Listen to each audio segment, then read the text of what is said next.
ये हमारे सदग्रंथों में भी, क्योंकि परमात्मा कबीर जी ने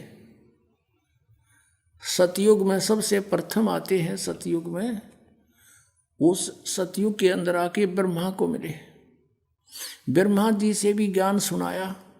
ब्रह्मा जी ने बहुत अच्छी तरह ज्ञान को समझा, प्रथम मंत्र भी ग्रहण किया, उनको केवल एक मंत्र दिया, ओम मंत्र, क्योंकि वेद पढ़ा करता, दूसरा सुने नहीं। और फिर ने सोचा था परमात्मा ने जो ये थोड़ी बहुत मेरी बात को सुहावेंगे तो फिर सतनाम दूंगा इनको, और फिर ये ले चलूंगा सबको उल्टा। और फिर ये शिव जी के पास गए, शिव को परमात्मा ने मंत्र दिया, उसको ज्ञान सुना उन्होंने। फिर विष्णु जी के पास गए, वहाँ भी उन्होंने ज्ञान सुनाया, वो भी अच्छी आत्मा थी सभी, और सुना अच्छी तरह कि कोई महापुरुष है। फिर उसके बाद परमात्मा ने सोचा फिर कभी जाऊंगा, अगर इनकी रुचि होगी तो सही नाम दूंगा भी, तो उनको दूसरे मंत्र देकर आया परमात्मा। पीछे से काल निरंजन ने सोचा कि तेरे पुत्र गए, ये चले गए तो सारे जीव वापस हो जाएंगे, तभी उन्हें अंदर से प्रेरणा कर दी है, सारे मोट दबा दिया कि ये झूठा है, कपटी है, इसके पास कोई ज्ञान नहीं है, वेद सत्य है, तुम इन्हीं को मानो, मत मानो उसकी। दूसरी बार परमात्मा गए तो उन्होंने अरुचि दिखाई तीनों ने, तो जान गए परमात्मा कि काल आ गया इनकी बुद्धि में, अब इनकी बुद्धि में काल आ गया, अब ये नहीं मानेंगे। अब वो परमात्मा से सुना हुआ ज्ञान और कुछ अपना अनुभव ब्रह्मा जी ने फिर अन्य को सुनाना शुरू किया। अब वो पुराणों में विद्यमान है, आपको दिखाते हैं।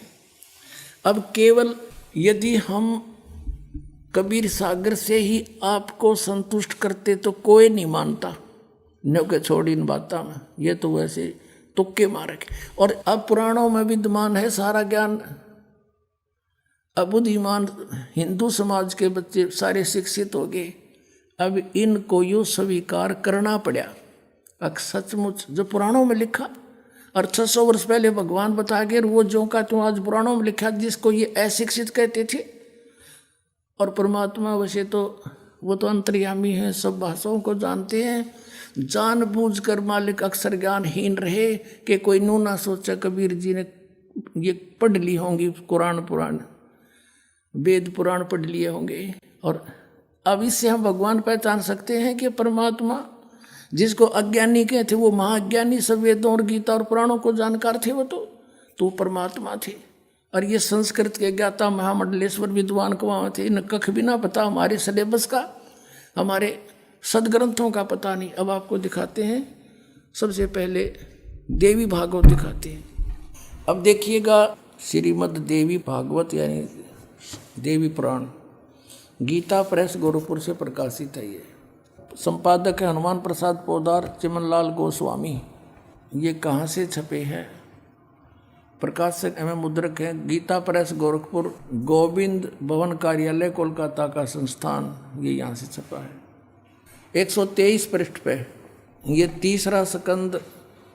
यहाँ पर भगवान विष्णु अपनी माता दुर्गा की महिमा स्तुति कर रहे हैं। तुम शुद्ध स्वरूपा हो, यह सारा संसार तुम्ही से उद्भासित हो रहा है। मैं ब्रह्मा और शंकर हम सभी तुम्हारी कृपा से विद्यमान हैं। हमारा आविर्भाव जन्म, आविर्भाव माने जन्म, तिरोभाव माने मृत्यु हुआ करता है।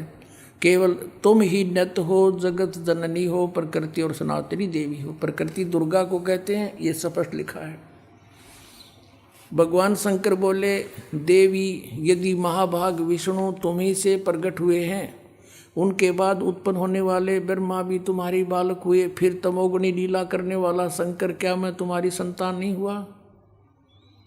अर्थात मुझे भी उत्पन्न करने वाली तुम ही हो शिवे। संपूर्ण संसार की सृष्टि करने में तुम बड़ी चतुर हो। इस संसार की सृष्टि, स्थिति और संहार में तुम्हारे गुण सदा समर्थ हैं। उन्हीं तीनों गुणों से उत्पन्न हम ब्रह्मा, विष्णु एवं शंकर नियमानुसार कार्य में तत्पर रहते हैं। अब आप जी ने ये पवित्र श्री देवी भागवत देखा, श्रीमद् देवी भागवत यानी देवी पुराण में 5 कंसेप्ट क्लियर हो गए। ब्रह्मा विष्णु महेश की जन्म मृत्यु होती है, ये अविनाशी नहीं है। इनकी माता दुर्गा है, दुर्गा को प्रकृति भी कहते हैं। 3 तो ये हो गए। चौथा ये है कि रजगुण ब्रह्मा, सतगुण विष्णु, तमगुण शिव जी हैं। और 5वां ये हो गया कि ये ब्रह्मा विष्णु महेश केवल वर्क डन ही दे सकते हैं, ये किसी का संकट निवारण नहीं कर सकते। जैसा जिसका कर्म है वैसा ही देंगे, पुण्य भी पाप भी। केवल परम अक्षर ब्रह्म सतपुरुष कबीर साहब वो परमात्मा है जो हमारे भाग्य के लेखों को बदल सकते हैं, बुरों को। अब देखो, यदि कबीर सागर को अकेले को पढ़ाकर आपको सुनाता तो कोई विश्वास नहीं लाता। अब आपके समक्ष जो 600 वर्ष पहले भगवान बोल कर गए थे वो वचन, आज सदग्रंथों ने उनको सेकंड किया, समर्थन दिया। तो इससे पुण्यात्माओं बहुत आसान हो गया आपको भगवान को पहचानना, जिसको ये अशिक्षित अज्ञानी कहा करते थे। और इस संस्कृत भाषा के जानने वालों को हमारे पूर्वज बड़े विद्वान महापुरुष महर्षि बड़े पहुँचे हुए मानते थे। न कख नहीं पता था, सदग्रंथों को भी नहीं परिचित थे ये। आज तक हमें नहीं बता सके ऋषि महर्षि ब्रह्मा विष्णु महेश नाशवान है या अविनाशी है। इनके माता पिता भी हैं और सदग्रंथों में लिखे, इनकी जीवनी में लिखे, तो ये कख नहीं जाने थे। लोक वेद सुनाया करते थे।